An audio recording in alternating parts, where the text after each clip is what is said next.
All right, second graders, we are now getting into some of these cures, okay? So, this is Mrs. Piggle-Wiggle. Mrs. Piggle-Wiggle's Magic, sorry, totally forgot. Chapter 2, The Thought You Setter's Cure.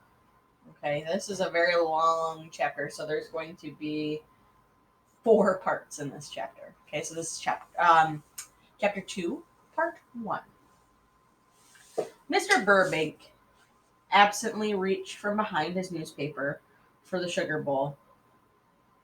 He was using his fingers to hit the toast, the honeycomb, the salt cellar, and finally found the sugar bowl. His children, Darcy, Allison, and Brad, nudged each other and laughed. Every morning, Daddy felt around on the table for the sugar while he read the bad news in the newspaper. One morning, the news was so bad that when he was absent-minded, he put currant jelly in his coffee. The children were anxious for a repeat performance and hopefully pushed everything but the sugar in the path of his searching hand. This morning, as soon as Mr. Burbank had found the sugar, he let the paper down with a bang. "The sugar bowl's empty," he said in an aggravated, hurt way.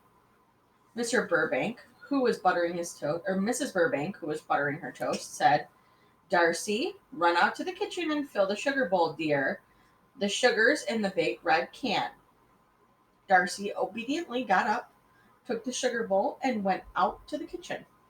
After a long, long time, came back to the breakfast table with a plate of cinnamon rolls. "What are these for?" his father said. "And where's the sugar?" "Sugar?" said Darcy. "What about sugar?" "I told you to fill the sugar bowl," Mrs. Burbank said. "Oh," said Darcy. "I thought you said get the cinnamon roll." All three children looked at each other and laughed loudly. Finally, Mr. and Mrs. Burbank laughed too. Darcy went out and filled the sugar bowl, and Mr. Burbank, after 3 cups of coffee, missed his bus and decided to walk as far as the school with the children. Just as they were going out of the front door, Allison remembered her arithmetic book and dashed upstairs for it. In a minute, she leaned over the banister and called, "Mother, did you see my arithmetic book?" Mrs. Burbank said, "What does it look like?" Allison said, "It's blue, but not very thick." Mrs. Burbank said, "I think it's on the table in the hall." Allison said, "Well, how did it get there?"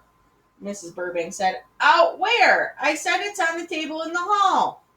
Allison said, "Oh, I thought you said it's out in the stable in a stall." All 3 children roared with laughter. Allison found her arithmetic book, and they all left the house laughing and repeating, "Out in the out in the stable in the stall." Mr. Burbank said, "Come on, come on. We haven't all day." He walked briskly along the street, his footsteps ringing loudly and purposefully in the thin autumn air.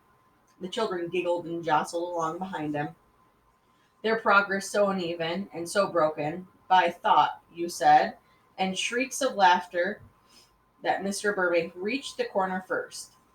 In fact, almost before he had left the yard, he stopped to wait for them and survey the city spread out below him in the morning sunshine.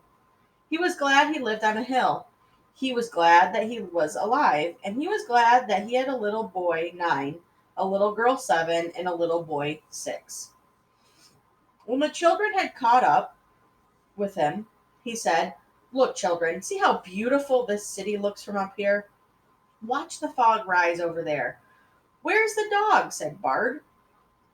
"What dog?" said Darcy. "The color." "What color are the dog's eyes?" said Allison. "What on earth are you talking about?" said Mr. Burbank. "I said, watch the fog rise over there." "Oh," Bard said, "I thought you said watch the dog's eyes glare." All the children laughed, and Mr. Burbank said, "What nonsense!" But was a beautiful morning, and he laughed with his light-hearted children. When they were halfway down to the next block, the children suddenly stopped still in front of the pretty white house and yelled in unison, "Marilyn! Marilyn! Come on, we'll be late," Mr. Burbank said. "That's no way to do it. If you want Marilyn, go to the door and ask for her." The children looked surprised, but went obediently up to the door and rang the doorbell. Marilyn's mother opened the door and said something to the children, which seemed to send them into convulsions of mirth. Doubled over with laughter, holding their sides, they came down the walk to their father. "Now what's so funny?" Mr. Burbank asked.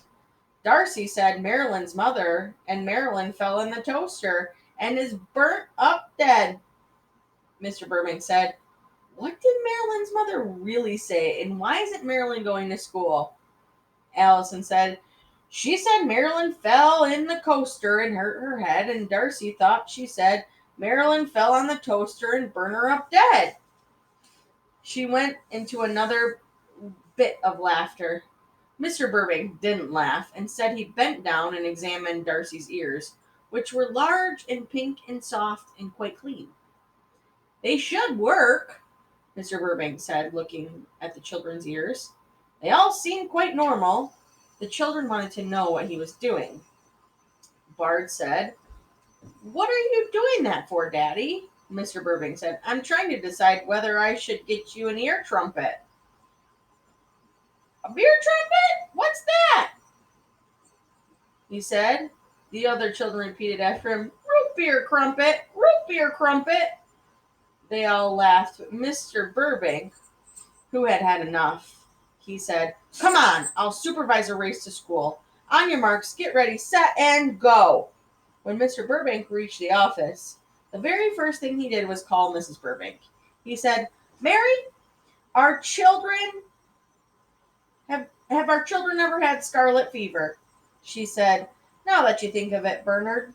"Well," he said, "have they ever had ear infections?" All right, we're going to stop there. So clearly these kids are not hearing the right thing, or they're being silly. So make a prediction, and I'll see you next time.